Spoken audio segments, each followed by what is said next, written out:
6장. 이 일이 있는지 얼마 후에 예수께서 갈리 바다 곧 디베라 바다 건너편으로 가셨습니다.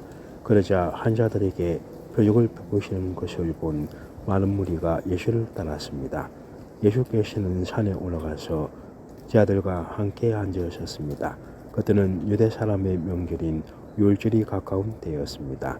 예수께서 눈을 들어 많은 사람이 자기에게로 몰려오는 것을 보시고 빌립에게 말씀하셨습니다. 우리가 어디에서 빵을 사서 이 사람들을 먹이겠느냐? 예수께서는 빌립이 어떻게 하나 보시려고 이렇게 질문하시는 것일 뿐 사실 자기가 하실 일을 미리 알고 계셨습니다. 빌립이 예수께 대답했습니다. 한 사람당 조금씩만 먹는다 해도 200데나리어치의 빵으로도 모자랄 것입니다. 제자들 중 하나이며 시몬 베드로의 동생인 안드레가 말했습니다. 여기 한 소년이 보리빵 5개와 물고기 2마리를 가지고 있습니다. 그러나 이렇게 많은 사람들에게 그게 얼마나 소용이 있겠습니까? 예수께서 말씀하셨습니다. 사람들을 모두 앉히라. 그곳은 넓은 볼밭이었는데 남자들이 둘러앉으니 5,000명쯤 됐습니다.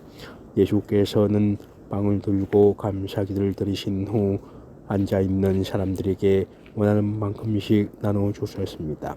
물고기를 가지고도 똑같이 하셨습니다. 그들이 모두 배불리 먹은 뒤에 예수께서 제자들에게 말씀하셨습니다. 남은 것은 하나도 버리지 말고 모아두라.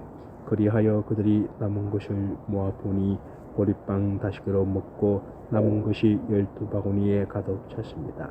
사람들은 예수께서 행하신 표적을 보고 말했습니다. 이분은 이 세상에 오신다던 그 예언자가 틀림없다. 예수께서는 그들이 와서 강제로 자기를 왕 삼으려 한다는 것을 아시고 혼자서 다시 산으로 올라가셨습니다. 날이 저물자 예수의 제자들은 바다로 내려갔습니다. 거기서 그들은 배를 타고 바다를 건너 가버나움으로 향했습니다. 날은 이미 어두워졌고 예수께서는 아직 그들이 있는 곳으로 오지 않았습니다. 세찬 바람이 불어 물살이 거세어졌습니다. 그들이 놀저 한 30 스타디움쯤 갔을 때 예수께서 물길을 걸어서 배 쪽으로 다가오시는 것이 보였습니다. 그들은 두려웠습니다. 그러자 예수께서 그들에게 말씀하셨습니다. 나다, 두려워하지 말라. 그러자 그들은 기꺼이 예수를 배 안으로 모셨습니다. 배는 곧 그들이 가려던 땅에 도착했습니다. 그 다음날 건너편 바닷가에 남아있던 많은 사람들이 그곳에 배가 한 척밖에 없었던 곳과 예수께서 제자들이 탄 배에 오르시지 않고 제자들끼리 건너갔다는 것을 알았습니다.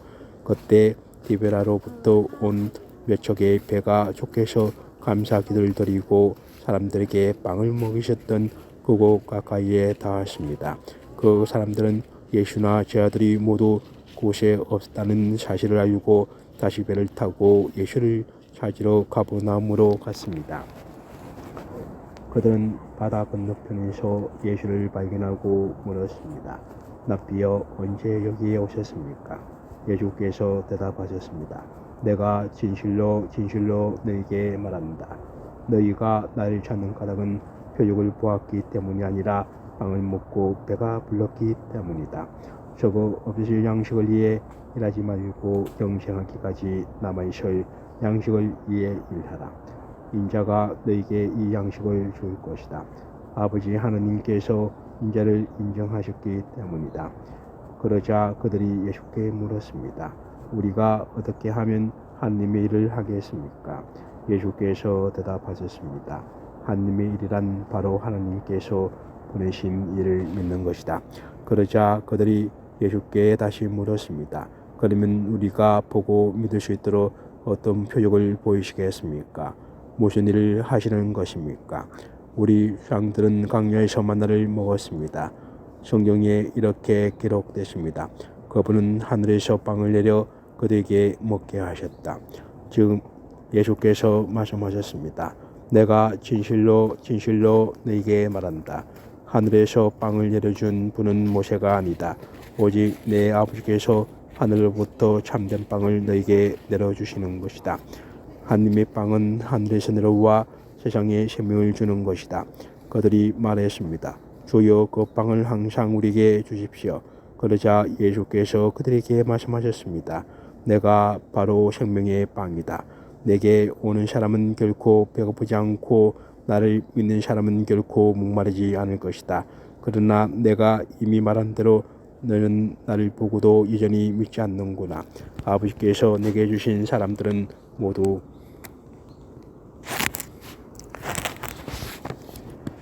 다 내게 올 것이요 또 내게로 나오는 사람은 내가 결코 내쫓지 않을 것이다. 내가 하늘에서 내려온 것은 내 뜻이 아니라 나를 보내신 하나님의 뜻을 이루는 것이기 때문이다. 나를 보내신 분의 뜻은 그분이 내게 주신 모든 사람들 중 한 사람도 잃지 않고 마지막 날에 그들을 다시 살리는 것이다. 내 아버지의 뜻은 아들을 보고 믿는 사람마다 영생을 얻게 하는 것이니 내가 마지막 날에 그들을 다시 살릴 것이다. 이 말씀에 유대 사람들이 수군거리기 시작했습니다. 예수께서 나는 하늘에서 내려온 빵입니다. 라고 말씀하셨기 때문입니다. 그들이 말했습니다. 저 사람은 요셉의 아들 예수가 아닌가? 그의 부모를 우리가 알지 않는가? 그런데 어떻게 내가 하늘에서 왔다고 말할 수 있는가? 예수께서 대답하셨습니다. 서로 수군거리지 말라. 나를 보내신 아버지께서 이끌어 주지 않으면 어느 누구도 내게로 올 수 없다. 그러나 내게 오는 사람은 마지막 날에 내가 다시 살릴 것이다. 예언서에 이렇게 기록됐다. 그들은 모두 하나님의 가르침을 받을 것이다. 아버지께로부터 듣고 배운 사람마다 내게로 온다. 이 말은 아버지를 본 사람이 있다는 것이 아니다. 오직 하나님께로부터 온 사람만이 아버지를 보았다. 내가 진실로 진실로 너에게 말한다. 믿는 사람은 영생을 가지고 있다. 나는 생명의 빵이다. 너희 조상들은 광야에서 만나를 먹었지만 결국 죽었다. 그러나 여기 하늘에서 내려온 빵이 있는데 누구든지 이 빵을 먹으면 죽지 않는다. 나는 하늘에서 내려온 살아있는 빵이다. 누구든지 이 빵을 먹는 사람은 영원히 살 것이다. 내가 줄 빵은 곧 세상의 생명을 위해 준 내 살이다. 그러자 유대 사람들은 자기들끼리 논쟁하기 시작했습니다. 이 사람이 어떻게 자기 살을 우리에게 주어 먹게 한단 말인가? 예수께서 그들에게 말씀하셨습니다. 내가 진실로 진실로 너희에게 말한다. 너희가 인자의 살을 먹지 않고 인자의 피를 마지 않으면 너희 안에 생명이 없다. 누구인지 내 살을 먹고 내 피를 마시는 사람은 영생이 있고 내가 마지막 날에 살릴 것이다.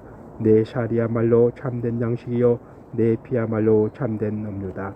누구든지 내 살을 먹고 내 피를 마시는 사람은 내 안에 있고 나도 그 안에 있다. 살아계신 아버지께서 나를 보내셨고 내가 아버지로 인해 사는 것처럼 나를 먹는 사람은 나로 인해 살 것이다. 이것은 하늘에서 내려온 빵이다. 너희 조상들이 광야에서 먹고도 죽은 그런 빵이 아니다. 이 빵을 먹는 사람은 영원히 살 것이다. 이것은 예수께서 가버나움 회당에서 가르칠 때 하신 말씀입니다. 예수의 제자들 중 여럿이 이 말씀을 듣고 말했습니다. 이 말씀은 참 어렵구나. 과연 누가 알아들을 수 있겠는가? 예수께서는 제자들이 이 말씀에 대해 수군거리는 것을 알고 말씀하셨습니다. 이 가르침이 너희 마음에 걸리느냐? 만약 인자가 전에 있던 곳으로 올라가는 것을 본다면 너는 어떻게 하겠느냐? 생명을 주는 것은 영이므로 육신은 아무 소용이 없다. 내가 너에게 한 말은 영이요 생명이다. 그런데 너희 중에 믿지 않는 사람들이 있구나. 예수께서는 전부터 누가 믿지 않는지 누가 자신을 배반할지 알고 계셨던 것입니다. 예수께서 계속 말씀하셨습니다. 그러므로 내가 너에게 아버지께서 허락해 주신 사람이 아니고는 아무도 내게로 올 수 없다고 말한 것이다. 이 말씀 때문에 예수의 제자 가운데 많은 사람이 떠나갔고 더 이상 그분과 함께 다니지 않았습니다. 예수께서 12제자들을 물으셨습니다. 너희도 떠나고 싶으냐? 시몬 베드로가 예수께 대답했습니다. 주여, 영생의 말씀이 주께 있는데 저희가 어디를 가겠습니까? 주는 하나님의 거룩하신 분임을 저희가 믿고 또 압니다. 그러자 예수께서 대답하셨습니다. 내가 너희 12를 택하지 않았느냐? 그러나 너희 중 하나는 마귀다. 이것은 과로 시몬의 아들 유다를 두고 하신 말씀이었습니다. 그는 12 제자 중 한 사람이었지만 나중에 예수를 배신하게 될 사람이었습니다.